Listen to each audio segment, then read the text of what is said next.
Hello student, எல்லோருக்கும் வணக்கம். நம்ம இன்றைக்கி ஆறாம் பாடமான பரிஷ்ரம் ஹி பூஜா அப்படின்ற இந்த பாடத்தை பற்றி பார்க்க போகிறோம். இது பாடத்தோட தலைப்பு வச்சு உனக்கு தெரிஞ்சிருக்கும். பூஜா அப்படின்னா பூஜை அப்படின்னு நம்ம தமிழில் சொல்கிறோம். பரிஷ்ரம் அப்படின்னா உழைப்பு. சரியா? நம்ம அந்த உழைப்பு தான் நம்ம கடவுளுக்கு செய்கிற பூஜை.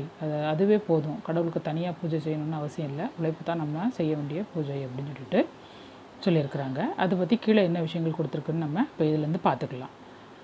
ஓகே, இப்போ परिश्रम ही पूजा है அர்த்தம் உனக்கு சொல்லிட்டேன். பூஜா தூ பூஜா ஹி ஹோத்தி ஹே. பூஜா வந்து பூஜை தான். இது உங்களுக்கு நிறைய விளக்கம் சொல்லணும்னு அவசியம் இல்லை. ஹிந்தி உங்களுக்கு நல்லா தெரியும். நிறைய கொஞ்சம் கஷ்டமாக இருக்கிற வார்த்தைகளை பார்த்துட்டு நான் உங்களுக்கு அர்த்தம் சொல்கிறேன். பூஜா பரமாத்மா கி ஹோத்தி ஹே. பரமாத்மானா நம்ம கடவுளை சொல்கிறாங்க. அதுக்காக இருக்கும். इष्ट देव की होती है. நம்மளுக்கு இஷ்ட தெய்வங்கள் இருப்பாங்களே, அவங்களுக்கும் நம்ம செய்வோம். इस पर विचार अलग अलग है हो सकते हैं. இதை பற்றி வந்து நம்ம வேறு நம்ம பாரம்பரியமாக பின்பற்றிருக்கிற முறை வந்து வேறு இருக்கலாம். ஒருத்தவங்களுக்கு ஒரு தெய்வம் பிடிக்கும், இன்னொருத்தவங்களுக்கு இன்னொரு தெய்வம் பிடிக்கும், அப்படிலாம் இருக்கலாம். किंतु इसमें दो राय नहीं कि पूजा आलस्यमन नहीं होती. அதாவது இது என்ன சொல்லியிருக்குது, இதில் வந்து ரெண்டு விதமான இது கிடையாது. நம்ம எந்த தெய்வங்களை வணங்கணும் அப்படிங்கிறதுல அவங்கவுங்களோட இஷ்டம் இல்லையா. பூஜை பண்ணுறது அதே போல் தான். ஆனால் இதில் வந்து ஒரு சந்தேகம் கிடையாது. ரெண்டு விதமான அந்த முடிவுகள் ஒன்றும் கிடையாது. பூஜா ஆலசியமன் நெகி ஹோத்தி. அந்த பூஜையை நம்ம பண்ணிக்கிட்டே மட்டும் இருந்தால் அது என்ன செய்யாது, நம்மளோட வேலையே ஆகாது. பூஜை செய்கிறது வந்து ஒரு பாட்டு தான். நம்ம வேலையை தான் ரொம்ப முக்கியமாக செய்யணும். படே படே கர்ம யோகியோனே கர்ம கோ பூஜா மானாக. பெரிய ஆட்கள் எல்லாமே வேலையை தான் அவங்க பூஜான்னு அவங்க நினச்சிட்ருக்காங்க, சொல்லிகிட்ருக்காங்க. அதுபடி வாழவும் செஞ்சுருக்காங்க. चिंतन की भी राष्ट्र को आवश्यकता होती है, परंतु वास्तव में परिश्रम की आवश्यकता इससे कहीं ज़्यादा है. இதுக்கு அடுத்தவங்களுக்கு சொல்லணும்னு அவசியம் இல்லை. நிஜமாக பார்க்க போகிறாருன்னா நமக்கு பரிஷ்ரமம், அதாவது உழைப்பு தான் நம்ம நாட்டுக்கும் முன்னேற்றத்துக்கும் ரொம்ப தேவையாக இருக்குது அப்படின்னு சொல்கிறாங்க. बचपन से ही परिश्रम करने का अभ्यास निस्संदेह आपको सफलता की राह पर ले जाता है. சின்ன பிள்ளையிலேருந்து கடின உழைப்பு உங்கள்கிட்ட இருந்ததுன்னா அது சந்தேகமே இல்லாமல் உங்களை வெற்றி பாதையை நோக்கி கொண்டு செல்லும் அப்படின்னு சொல்லியிருக்காங்க. यदि आपको आलस्य की आदत पड़ गई, உங்களுக்கு சோம்பேறித்தனம் வந்து ஆலசியனா சோம்பேறி தனம் உங்களுக்கு சின்ன பிள்ளையில் வந்துட்டு அப்படின்னா அந்த இதோட பழக்கம் ஆதத்து படுகைத்தோ, அதாவது உங்களுக்கு பழக்கம் ஆகிட்டுன்னா समझ लीजिए, புரிஞ்சுக்கணும். कि आप पतन की ओर जा रहे हैं, அதாவது வீழ்ச்சியை நோக்கி நீங்கள் போய்கிட்ருக்கீங்கன்னு புரிஞ்சுக்கணும். दुखों की मार से फिर आपको कोई बचा ही नहीं सकता. அதாவது உங்களுக்கு அதுக்கப்புறமா வர்ற கஷ்டங்கள் வேதனைகள் அதுலேருந்து யாருமே உங்களை காப்பாற்ற முடியாது. कहा गया है, அதாவது எப்படி சொல்லப்பட்டிருக்கு, ஆலஸ்யோஹி மனுஷ்யானாம் சரீரஸ்தோ மகாரிப்பு. அதாவது என்ன அர்த்தம், மனுஷனுக்கு முதல் எதிரி எது அப்படின்னு சொன்னால் அவனோட உடம்புல இருக்கிற அந்த சோம்பேறித்தனம் அப்படின்னு தான் சொல்லியிருக்குது. ஓகே, சச்முச் ஆலசிய ஷரீர் மே ஹி பஸ்னே வாலா ஹமாரா சப்சே படா சத்ரு ஹை. நம்ம உடம்புல இருக்கிற முதல் எதிரி நம்மளோட சோம்பேறித்தனம் தான். சந்த கபீர் கேவல் பக்த யா சந்த ஹி நெஹித்தே. சந்த கபீர் இருக்கார் இல்லையா, அந்த கபீர் வந்து அவர் வெறுமனை சந்து, அதாவது ஞானி மட்டும் இல்லை, அதுக்கு அப்புறம் வேறு என்ன இருந்தாருன்னா வே அப்பனே ஹாத் சே கப்டே பி பூந்தேத்தே. அவர் கையால் துணி கூட நெய்தார் அப்படின்னு சொல்கிறாங்க. வெறுமனே அவர் பக்த கபீர்னா நிறைய அவர் இந்த அபங்க மாதிரி இதுகள்லாம் பாடியிருக்கிறாரு. பக்தியோட அந்த நிறைய பாடல்கள் எல்லாம் பாடியிருக்கிறாங்க.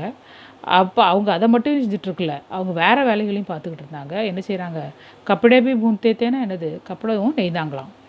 வே பரிஷ்ரம் கி ஹி பூஜா கர்த்தேத்தே மான்தேத்தே. அதை வந்து அவங்க வந்து என்ன செஞ்சாங்களாம், பரிஷ்ரம் அதாவது உழைப்பு தான் பூஜை அப்படின்னு சொல்லிட்டு அதையும் அவங்க வந்து அப்படி தான் அதை நினச்சாங்க அப்படின்னு. பரிஷ்ரம் ஷாரீரிக் ஹி நெஹி ஹோத்தா. அதாவது அது உடல் சம்மந்தப்பட்டது மட்டும் இல்லை, உழைப்பு அப்படின்றது உடல் சம்மந்தப்பட்டது மட்டும் இல்லை, மான்சிக் அதாவது மென்டலியும், அப்புறம் பௌத்திக் மன சம்மந்தப்பட்டது. மானசிக்னா மன சம்மந்தப்பட்டது, அவர் பௌத்திக் அப்படின்னா புத்திசாலித்தனத்தையும் சம்மந்தப்பட்டதும் பரிஷ்ரம் பி ஹோத்தாக. அது இந்த மாதிரி வகைகளாக இருக்குது. பரிஷ்ரம் அப்படின்றதுக்கு வகையான உடல் உழைப்பு, மன சம்மந்தப்பட்டது, அதுக்கடுத்தால நம்ம புத்திசாலித்தனத்தோட அது சம்மந்தப்பட்டது, இது எல்லாமே பரிஷ்ரம் தான் சொல்லிடுறாங்க. பரிஷ்ரமி மே ஆத்மவிஸ்வாஸ் होता है. யார் உழைப்பாளிகளோ அவங்கள்ட்ட தன்னம்பிக்கை அதிகமாக இருக்கும்.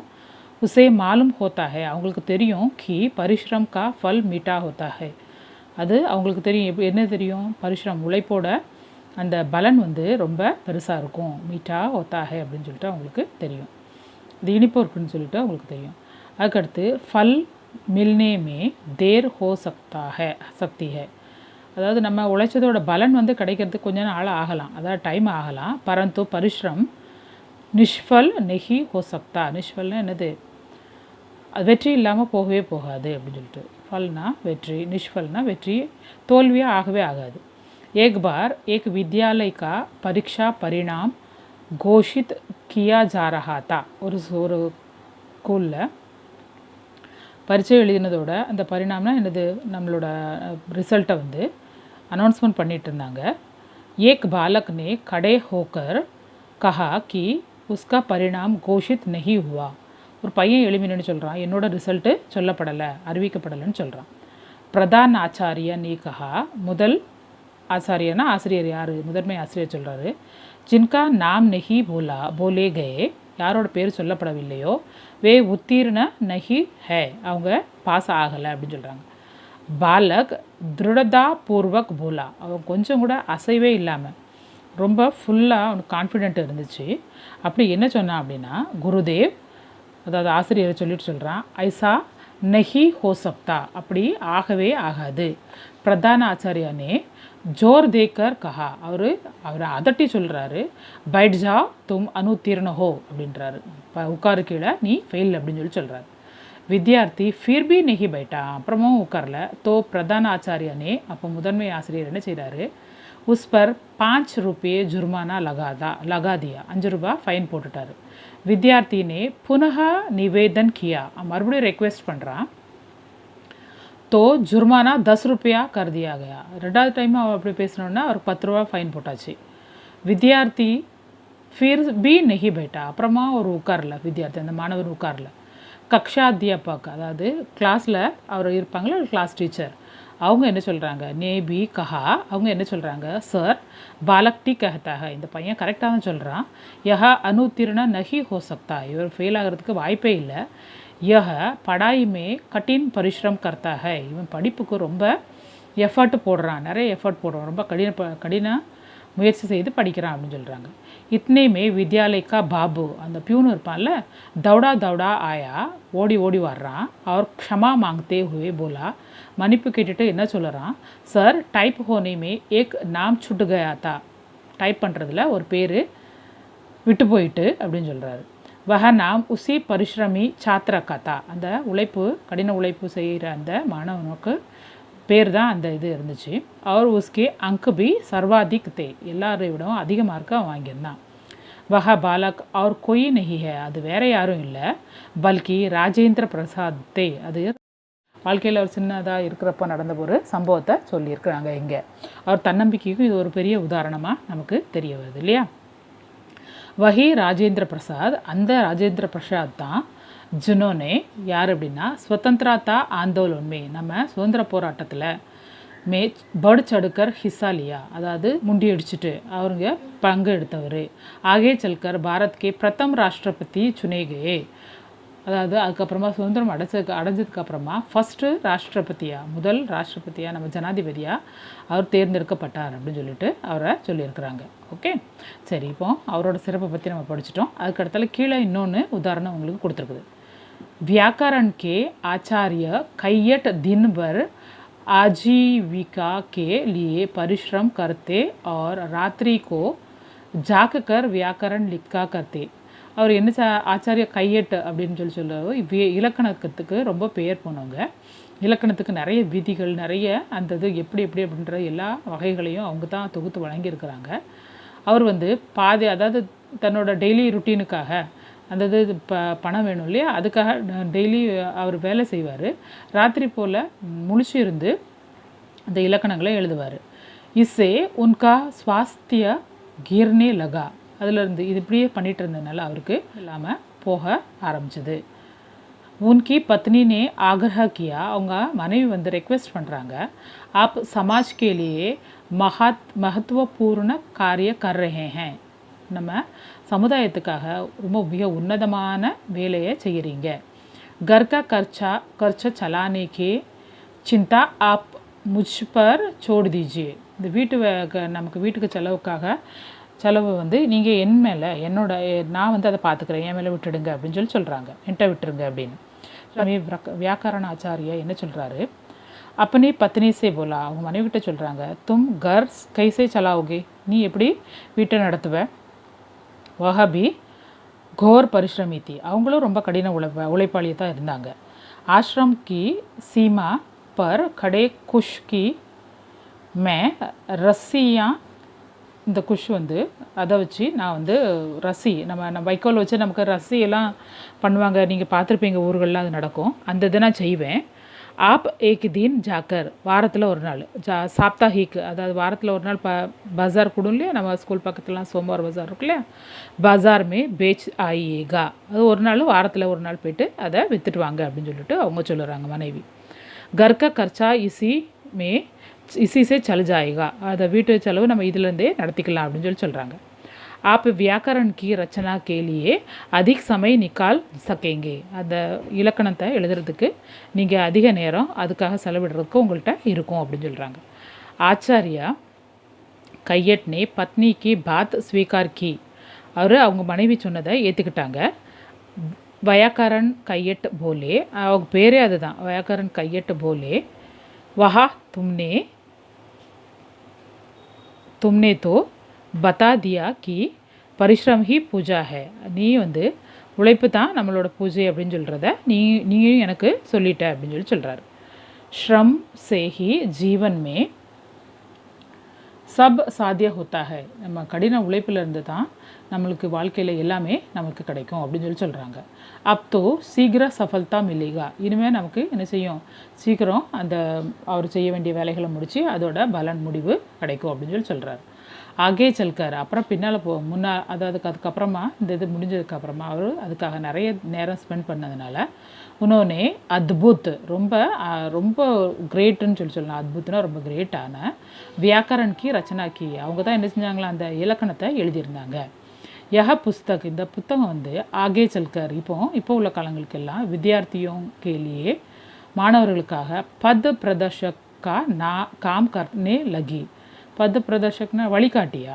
பத் பிரதர்ஷக்னா என்னது வழிகாட்டியா இப்போவும் இருக்குது அப்படின்னு சொல்லிட்டு ஆகே ஜாக்கே ஓ காம் கர்னே லகி அப்படின்னு சொல்லிட்டு சொல்லியிருக்கிறாங்க ஓகே இப்போ இந்த இதுவும் முடிஞ்சிட்டு பாடத்தில் உண்மையான உழைப்போட பலனை பற்றி நமக்கு தெரிஞ்சுக்கிட்டு இந்த பாடத்தோட மூலமாக இப்போ இதில் இருக்கிற இந்த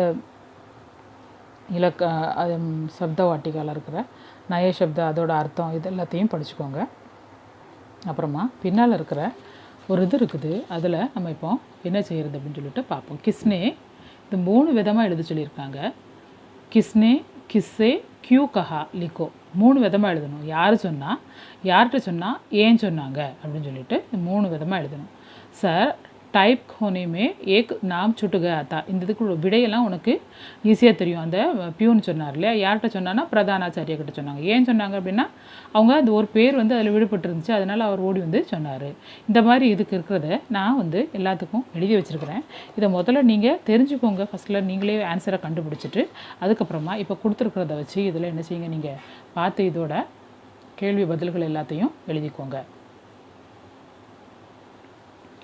தெரியுதா ஓகே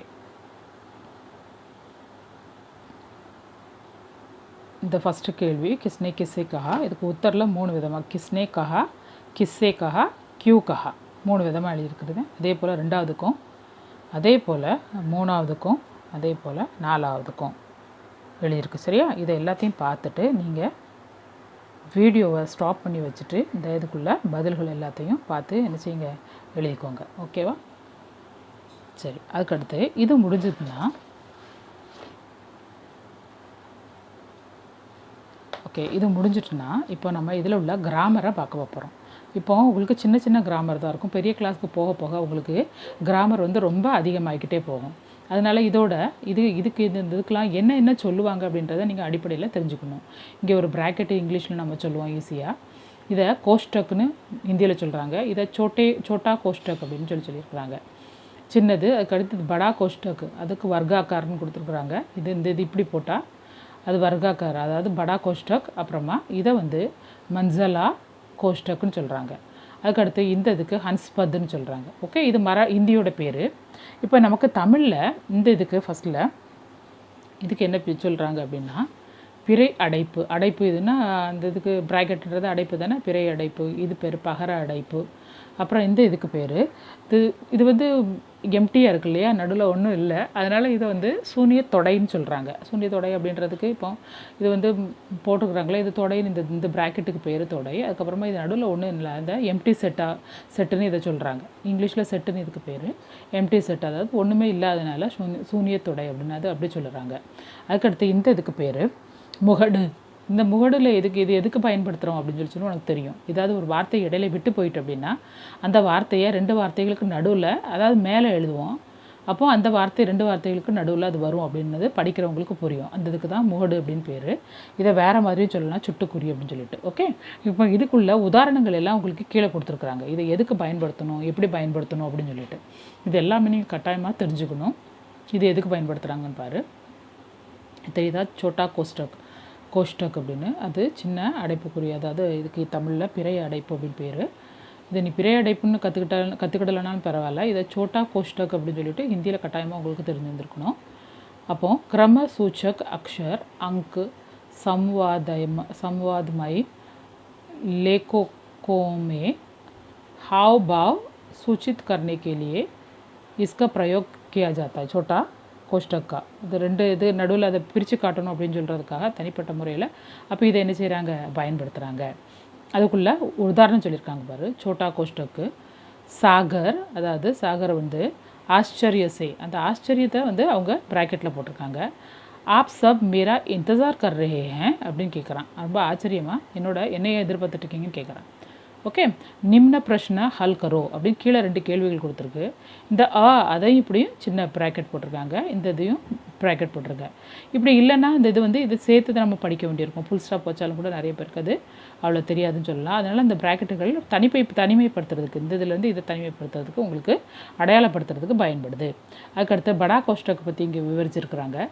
லேக்கன்மே த்ருட்டி யா பூர்த்தி பத்தானி. த்ருட்டினா கரெக்ஷன், பூர்த்தினா முடிவு, அதாவது கம்ப்ளீட் ஆயிட்டு அப்படின்றது. பத்தானி दूसरे कोष्टक को घेरने के लिए इसका प्रयोग करते हैं. அதுக்குள்ள உதாரணம் இங்கே கொடுத்துருக்குது பாரு. படா கோஷ்டக் அதாவது வர்க்காக்கார்.